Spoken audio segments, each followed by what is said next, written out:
Oke, baik. Assalamualaikum warahmatullahi wabarakatuh. Perkenalkan, di sini saya Brian Faviansa Putra Diasti dengan NIM 222410101014.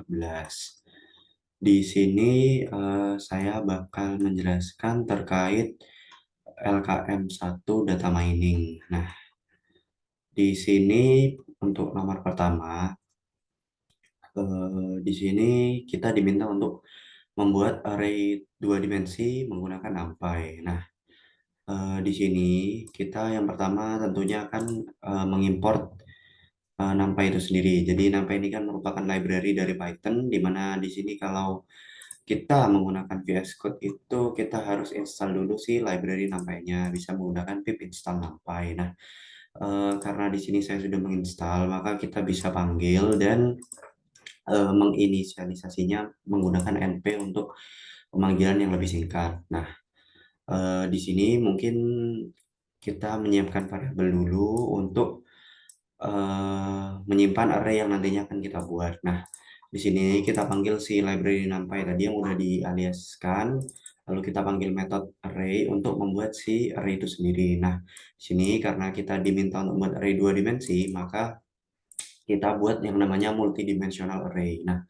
multidimensional array itu apa? Jadi multidimensional array itu merupakan array yang ada di dalam array. Nah, jadi di sini untuk array 1D-nya atau 1D itu yang orange. Jadi di sini kurung siku yang orange itu merupakan array satu dimensinya. Nah, lalu di dalamnya terdapat beberapa array-array yang kuning ini untuk kurung sikunya yaitu array dua dimensinya. Nah, jadi setelah kita gunakan metode ini dan definisikan apa yang akan dijadikan array dua dimensi, maka kita dapat langsung print si variabel tersebut dan jika dijalanin maka hasilnya akan ya sama. Jadi di sini outputnya akan berubah array dua dimensi seperti itu. Oke.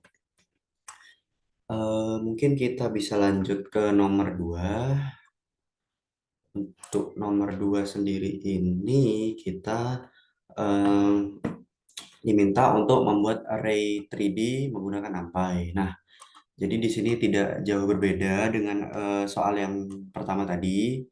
Di sini kita kan akan memanggil library NumPy lagi. Ini sebenarnya kalau untuk di sini jika sebenarnya udah import di atas tuh tidak perlu lagi ya. Cuman di sini karena untuk jaga-jaga aja, misalkan ingin ngeran satu baris aja kayak gitu. Nah, di sini kita bakal memasukkan elemen-elemen yang ada dalam matriks ini ke dalam apa namanya?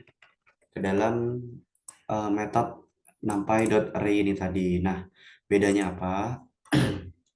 Kalau tadi ini merupakan array dua dimensi, nah sekarang kita akan menggunakan array tiga dimensi. Nah, bedanya itu di sini dia akan memiliki tiga lapisan atau si multidimensional array-nya itu ada array di dalam array. Nah, di dalamnya itu ada array lagi sehingga kedalamannya tiga dimensi. Jadi untuk array 1D-nya itu yang oranye ini.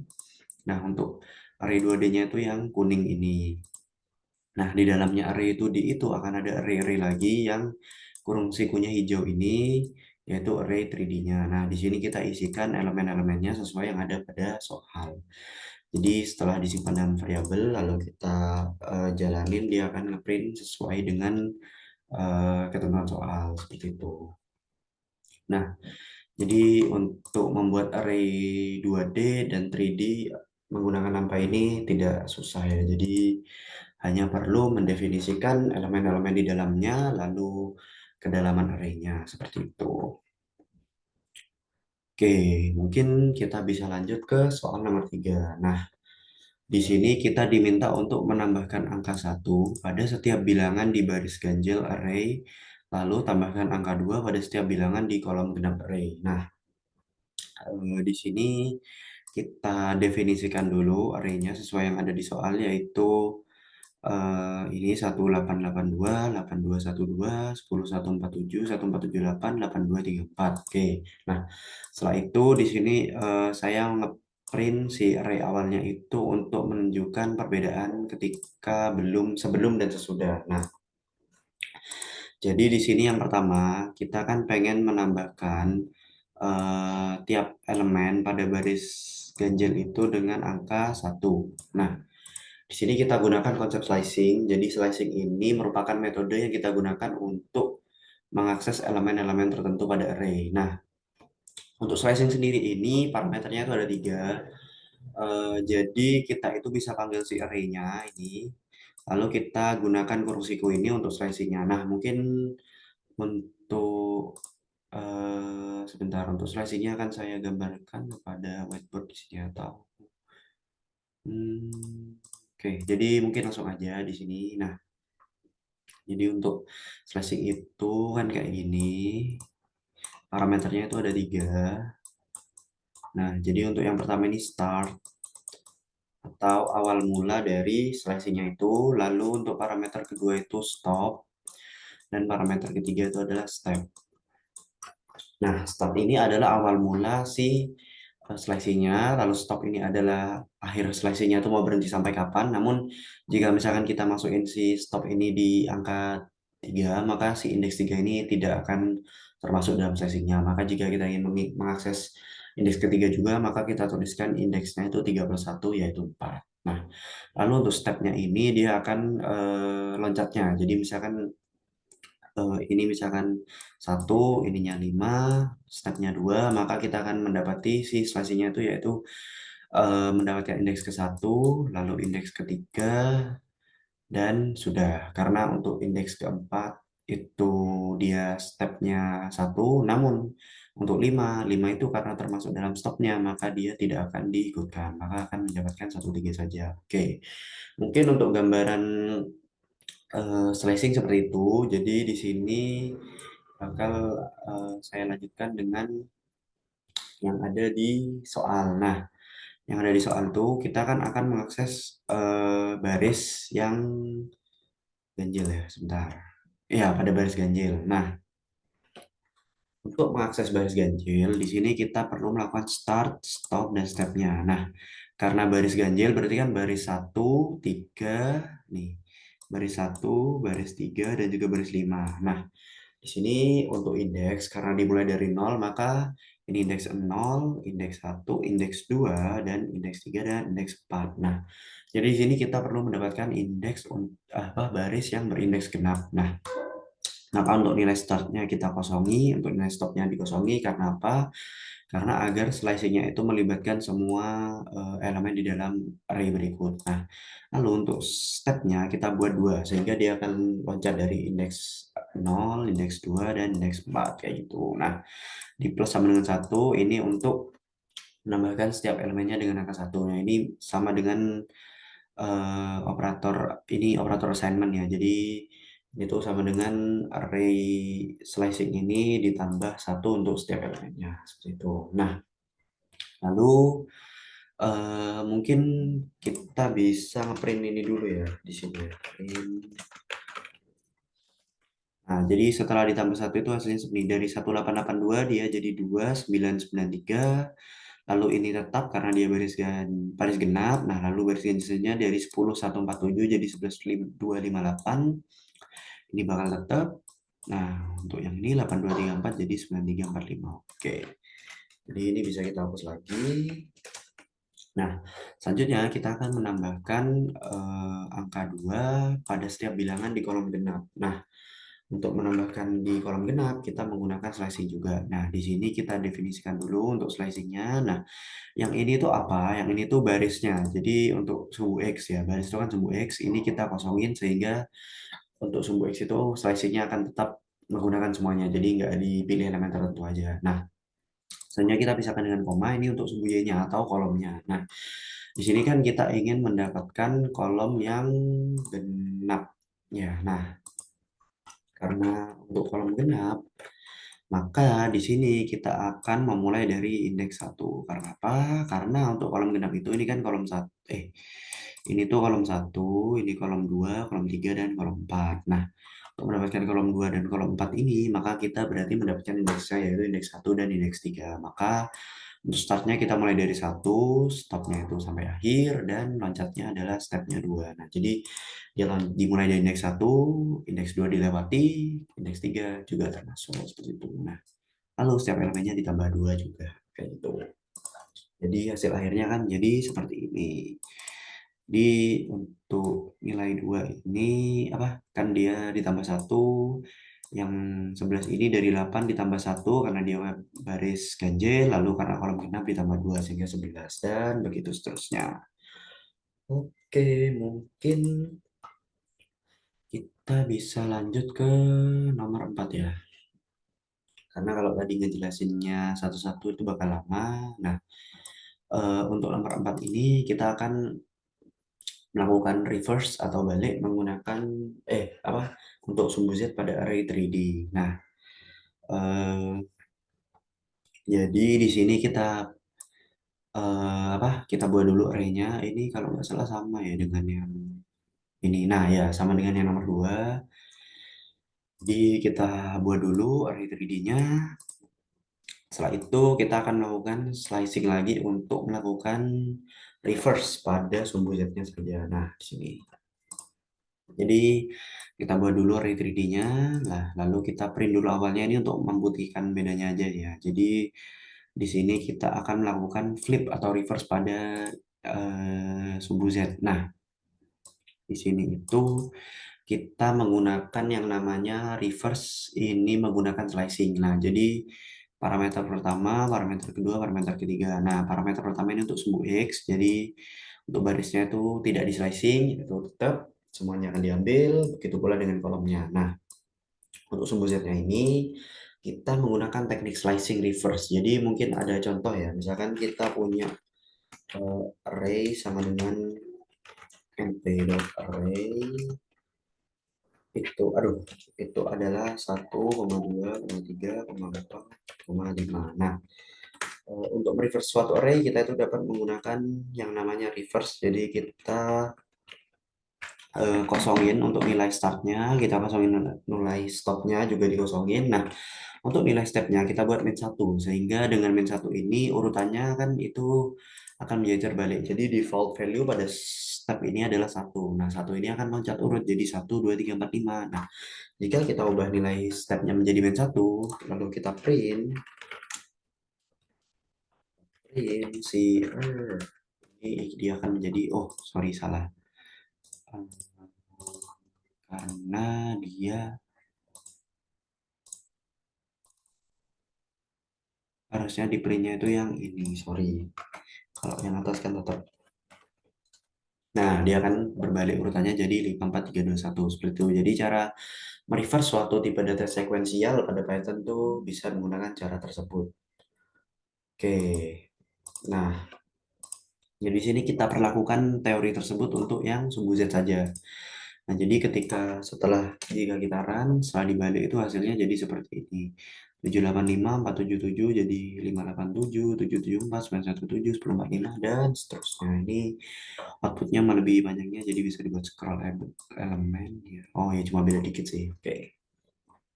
Itu hasilnya seperti itu. Oke, mungkin kita akan lanjut ke nomor 5 ya.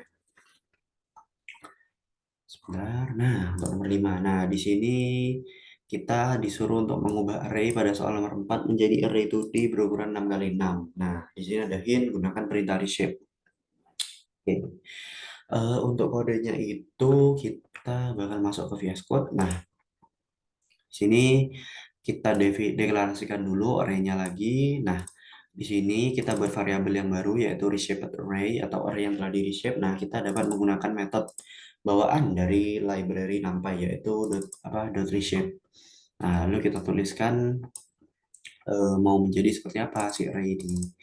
Nah, kita menjadikan dia 6 kali 6. Nah, sebenarnya kalau dari dokumentasi itu kita bisa tulis dengan bentuk yang sedikit berbeda ya. Jadi misalkan kita buka si dokumentasinya NumPy apa namanya reshape. Nah, ini saja. Nah, jadi di sini itu kita menggunakan NumPy.reshape, array-nya apa, lalu use-nya seperti apa, ordernya seperti apa. Nah, di sini kan ada contohnya. Oh ya, kayak gini. Nah, jadi di sini kita panggil si array apa si variabelnya, lalu kita panggil si numpy dot reshape. Nah, yang di reshape itu apa? Nah, ini jadi kayak gini. np dot reshape arraynya itu a 2,3 ini untuk si ukuran barunya. Nah, eh, kalau misalkan kita ikutin dokumentasi, maka mungkin kita bisa sebentar. Nah, ini tuh bisa diganti menjadi np berarti dot reshape. Nah, parameternya itu ubah jadi nah kayak gini. Jadi kita panggil si array-nya. Jadi kita panggil si method reshape-nya. Lalu apa yang mau di reshape yaitu array ini. Nah, lalu ukuran barunya seperti itu. Jadi kalau ini kita print, dia hasilnya sebenarnya sama aja ya. Jadi kita bisa ikuti dokumentasi, kita panggil dulu metodenya, lalu array apa yang mau di reshape, lalu ukuran barunya. Nah, atau kita bisa langsung menggunakan si kita panggil objeknya atau array yang mau di reshape, lalu panggil metode reshape-nya dan ukuran barunya kayak gitu. Oke, jadi dia akan menjadi 6 kali 6 seperti ini. 1, 2, 3, 4, 5, 6. 1, 2, 3, 4, 5, 6. Oke. 5 seperti itu. Karena untuk dokumentasinya ini udah jelas ya si NumPy. Jadi kalau ada yang bingung bisa langsung dibaca dokumentasi seperti itu. Oke. Oke, mungkin kita lanjut untuk soal nomor 6.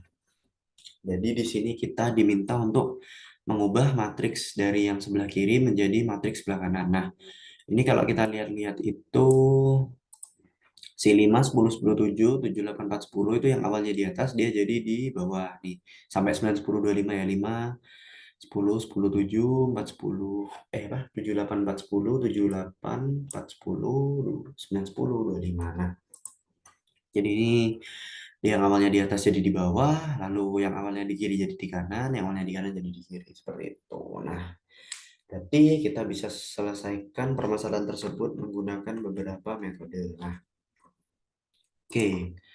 Sini kita akan mendeklarasikan dulu array-nya seperti apa. Jadi array-nya di sini ada 5, 10, 10, 7, 7, 8, 4, 10, dan seterusnya. Nah, sini seperti biasa, saya print dulu array awalnya supaya terlihat, oh, ini sebentar kita print dulu aja. Nah, oke. Nah, jadi kita lihat dulu array awalnya seperti ini. Nah, di sini seperti yang tadi saya jelaskan, kita akan melakukan split terhadap barisnya. Nah, jadi ini akan di split, yang awalnya di atas nanti dia bakal di bawah, yang awalnya di bawah nanti dia bakal di atas. Nah, di sini kita simpan ke dalam variabel. Nah, kita panggil metode yang namanya array split pada numpy. Nah, misalkan kita baca dokumentasi, array split itu ada di, sini. Nah, oke. Jadi gini array split, ada arraynya indices or section, yaitu mau dibagi berapa banyak dan axisnya. Oke, di sini kita disuruh refer ke split documentation. Jadi dia mengacu pada split teori awalnya. Nah, oke, nggak jauh beda. Jadi arraynya apa yang mau di split, jadi berapa banyak dan axis. Nah, axis ini di mana dia itu defaultnya 0. Oke, jadi dia akan mereturn sebuah subarray, yaitu berapa bagian dari array yang akan di-split kayak gitu. Oke, jadi kalau kita kembali lagi ke VS Code, nah kita bakal nge-split si array ini menjadi dua, karena kita akan taruh yang atas menjadi di bawah, bawah menjadi atas. Nah, aksesnya sama dengan 0 ini untuk membaginya atau men-splitnya berdasarkan row atau baris kayak itu. Jadi ini dibelah di tengah. Set. Nah, mungkin kita bisa print dulu kali ya ini si print array split barisnya ini.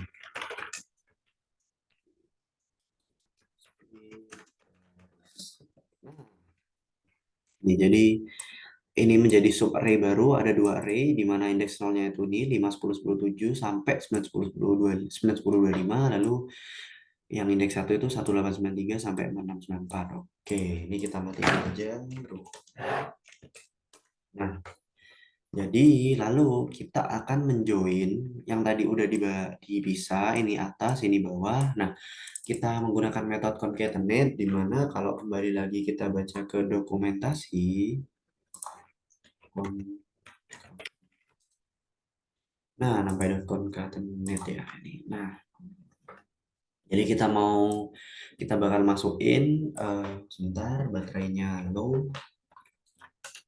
Nah, jadi kita bakal masukin apa yang mau digabung atau di concatenate, lalu eksisnya seperti apa, dan ini parameter lain. Nah, di sini kita baca yaitu kita menggabungkan sequence, tipe data sequence atau array gitu ya, untuk menjadi sebuah array menggunakan eksis. Nah, oke, dia akan mereturn sebuah array yang telah digabung kayak gitu. Oke, jadi kita bisa balik lagi karena udah baca dokumentasinya, udah paham. Nah, kita bakal gabungin si array split tadi ini. Nah, karena kita ingin balik, yang awalnya di indeks 1 kita taruh depan, yang dia awalnya indeks 0 atau yang tadi di atas kita taruh bawah. Jadi yang belakang. Jadi yang awalnya di bawah bakal jadi di atas, yang ada di atas bakal jadi di bawah. Eksisnya tetap 0 karena kita ingin horizontal. Jadi kalau misalkan kita print si array join baris. Nah, biar dipisah gini deh. Kita kasih enter dulu ya. Sorry, kepencet. Nah, jadi ini 5, 10, 10, 7 sampai 9, 10, 25 yang awalnya di atas jadi di bawah. 1893 sampai 494 yang awalnya di atas, di bawah jadi di atas kayak gitu. Oke, ini bisa kita hapus.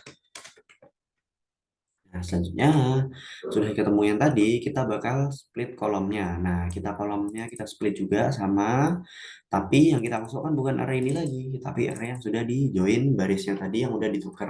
Nah, kayak gitu. Kita bagi menjadi dua juga sama. Nah, sekarang namun aksisnya menjadi satu karena kita akan membaginya berdasarkan kolom. Jadi dibagi di tengah kayak gini, shred di tengah gitu dipotong. Jadi misalkan digambarin dia dipotong kayak ini. Nah, kalau yang tadi itu dibaginya kayak gini, sekarang bakal dibagi kayak gini. Nah, tapi ini array-nya adalah yang sudah digabung tadi, yaitu array join baris kayak gitu. Oke, mungkin dihapus dulu biar gak ganggu. Nah, kita mungkin kita print aja biar gampang dibaginya ya. Oh. Nah, tuh jadi dibagi dua ada 18, 6, 10, 46 dan seterusnya. Ini yang bagian kiri dan 9352 ini yang bagian kanan. Nah, karena kita pengen si 9 mana tadi soalnya 93. Nah, karena kita pengen si 93-nya itu yang ada di kiri dan 18-nya itu yang ada di kanan, maka kita akan melakukan join lagi. Nah, buka saja karena jelek. Nah, kita join lagi, kita pakai metode concatenate. Nah, array split kolom ini tadi kita ambil yang indeks 1, jadi yang awalnya di kanan bakal ada di awal atau di kiri. Yang awalnya di kiri atau di awal akan menjadi di kanan. Nah, eksisnya 1 supaya menggabungkannya secara vertikal atau kolom kayak gitu. Nah, lalu kita print sih yang sudah digabungin tadi. Ya, hasilnya kan seperti di soal. Ya, kayak gitu. Oke, mungkin untuk penjelasan tiap soalnya seperti itu. Outputnya sama. Jadi analisis seperti ini kita bisa menggunakan NumPy array untuk membuat array 2D dan 3D.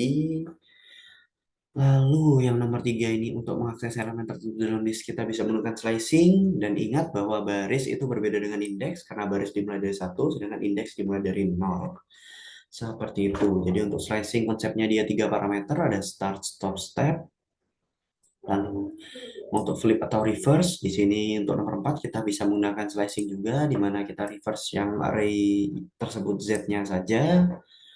Lalu untuk nomor 5 di sini untuk reshape kita bisa menggunakan metode bawaan dari library NumPy yang di mana dia reshape. Itu jadi dia akan mereshape si array tersebut. Lalu untuk nomor 6 di sini kita akan menukar-nukar dengan menggunakan split dan concatenate seperti itu. Oke, jadi Mungkin ini tidak perlu saya bacakan lagi karena udah dijelaskan tadi ya. Eh, untuk kesimpulannya di sini saya bisa bereksperimen menggunakan labirin apa ini. Jadi kita dapat melakukan banyak sekali operasi atau perlakuan pada array di mana kalau kita lihat di dokumentasi itu di sini sangat banyak array manipulation routine. Jadi kita bisa melakukan sangat banyak ya. Ada di sini ada copy, ada reshape, ada flatten, ada move axis, roll axis, ada kita transpose, ada menjadikannya 1D, 2D, 3D, ada kita stack, ada column stack, row stack, split, delete, insert, trim, append, dan seterusnya. Jadi dengan library NumPy ini kita dapat melakukan operasi banyak berbagai operasi terhadap array menjadi mudah kayak gitu. Jadi di sini kita bisa memproses data yang berupa array terutama yang multidimensi gitu ya menggunakan NumPy ini karena di mata kuliah data mining ini kan kita perlu proses yang dalam gitu ya seperti istilahnya mining kita menambang jadi nggak kayak cuman dilihat aja kita perlu proses untuk mendapatkan satu insight dari data tersebut. Oke. Nah, di sini kita juga diajarkan konsep-konsep dasar seperti slicing atau mengakses elemen tertentu dalam array, split, yaitu membagi array menjadi beberapa sub-array. Oke, mungkin bisa ditambahin ya, beberapa sub-array. Nah, lalu concatenate, di mana ini merupakan operasi penggabungan, di mana beberapa array bisa digabung menjadi satu, lalu reshape untuk mengubah bentuk atau dimensi dari suatu array. Nah, selain itu, yang kita tahu dari materi di mana array NumPy ini memiliki beberapa kelebihan dibandingkan array biasa pada Python. Nah, di mana dia itu homogen, lalu lebih hemat memori, serta dapat menangani berbagai operasi matematika secara langsung. Oke, mungkin sekian penjelasan LKM 1 dari saya. Mungkin tidak banyak yang dapat saya sampaikan karena dari dokumentasi yang ada dari NumPy ini sudah sangat jelas. Oke, kurang lebihnya mohon maaf. Saya tutup. Wassalamualaikum warahmatullahi wabarakatuh.